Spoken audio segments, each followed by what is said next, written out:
राधे राधे। जय श्री कृष्ण। जन्माष्टमी का पर्व आप सभी ने बड़ी उत्साह से मनाया। अब बारी है छठी पूजन की। तो आइए जानते हैं छठी मैया कौन है और जन्माष्टमी के बाद छठी का पर्व क्यों मनाया जाता है। इसके पीछे एक पौराणिक कथा है। यह पौराणिक कथा नंदग्राम से जुड़ी हुई है। श्री कृष्ण जन्म के बाद नंदगांव में खुशी का माहौल था। चारों तरफ यज्ञ हो रहे थे, गीत संगीत अनोखी छवि बिखेर रहा था, जरूरतमंदों को दान का सिलसिला चल रहा था, बधाइयां गाई जा रही थी।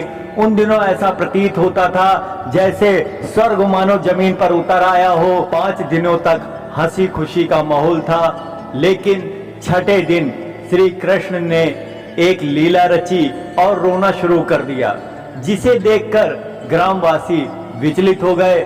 नंद बाबा, यशोदा मैया और सखियां सभी भगवान कृष्ण को चुप कराने में लग गईं, किंतु उनका रोना बढ़ता जा रहा था। उनकी नजर उतारी गई पर कोई फर्क नहीं पड़ा। ये देखकर देवता भी विचलित हो गए और इस समस्या के समाधान के लिए श्री ब्रह्मा जी के पास पहुंच गए। श्री ब्रह्मा जी ने योग माया को आमंत्रित किया और उनसे कहा कि आप जाइए और भगवान कृष्ण को मनाइए और उनको चुप कराइए।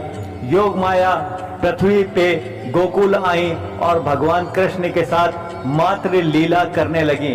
भगवान कृष्ण योग माया को देखकर चुप हो गए और योग माया उनसे खेलने लगी, मगर योग माया को भगवान कृष्ण के अलावा कोई नहीं देख पा रहा था। इस तरीके से कुछ समय में भगवान हंसने लगे और जब यशोदा मैया ने देखा कान्हा चुप हो गए, तो बुरी नजर के डर से यशोदा मैया ने उन्हें आंचल में समेट लिया। अब योग माया श्री कान्हा से नहीं खेल पा रही थी, वो दूर ही दूर से कान्हा को देख रही थी, किंतु यशोदा मैया ने कान्हा को इस प्रकार आंचल में छिपा लिया कि कान्हा किसी को भी नजर नहीं आ रहे थे। माँ योग माया भगवान को नमन करते हुए श्री ब्रह्मा जी के पास पहुंच गईं। ब्रह्मा जी ने योग माया को देखते हुए कहा कि देवी आप उदास किस लिए हैं। तभी योग माया ने कहा कि ये मौका मेरे लिए बहुत ही सुखद था, किंतु भगवान के चुप होते ही माँ यशोदा ने उन्हें अपने आंचल में समेट लिया। अब मैं उनके साथ शायद कभी नहीं खेल पाऊंगी। उनकी इस निराशा को देखकर श्री ब्रह्मा जी ने उन्हें वरदान दिया कि हे देवी, आज के बाद जब भी पृथ्वी पे कोई शिशु जन्म लेगा तो 6 दिन तक आपकी छत्र छाया में रहेगा और आप उसके साथ खेलेंगी। कहा जाता है कि छठी मैया माँ योग माता नवजात शिशुओं की देखरेख 6 दिन तक करती हैं और उनका भाग्य लिखती हैं। 6वें दिन छठी पूजा के बाद वो शिशु को आशीर्वाद देती हैं। इसी प्रकार छठी पूजा का विधान पड़ा। श्री कृष्ण जन्म से यह प्रथा प्रचलन में आई। छठी पूजा के समय इस कथा को अवश्य सुने, इससे घर में सुख शांति आती है और भाग्य उदय होता है।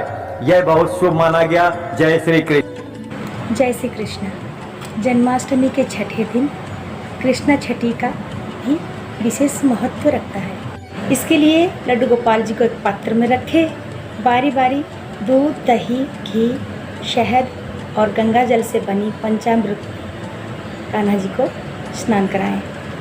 उन्हें नया वस्त्र पहनाएं और लाल रंग के आसन पर स्थापित करें।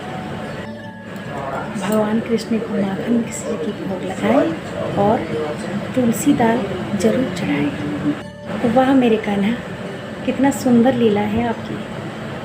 जय श्री कृष्ण। कान्हा जी को रोली पीले चंदन से तिलक करें, धूप दीप नैवेद्य अर्पित करें। इस दिन आपको भी पीले वस्त्र पहनने चाहिए। भगवान श्री कृष्ण जी को पीला रंग विशेष रूप से प्रिय है। मान्यता है कि श्री कृष्ण जी के छठी के दिन नामकरण किया जाता है।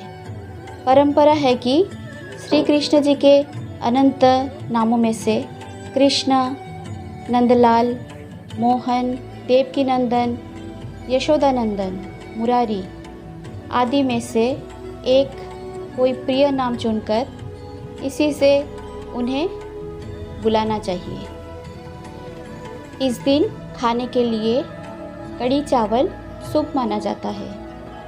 श्री कृष्ण भगवान जी के छठी के पूजन करने से जन्माष्टमी के पूजा भी पूरी होती है तथा आपकी सभी मनोकामनाएं पूरी होती है। आपको हमारा चैनल कैसा लगा कमेंट बॉक्स में राधे राधे लिखकर ज़रूर बताएं और हाँ, सब्सक्राइब तथा लाइक करना ना भूलें। जय कन्हैया लाल की। जो है अलबेला मद नैनो वाला, जिसकी दीवानी ब्रिज की हर बाला, वो किसना है, वो किसना है, वो किसना है।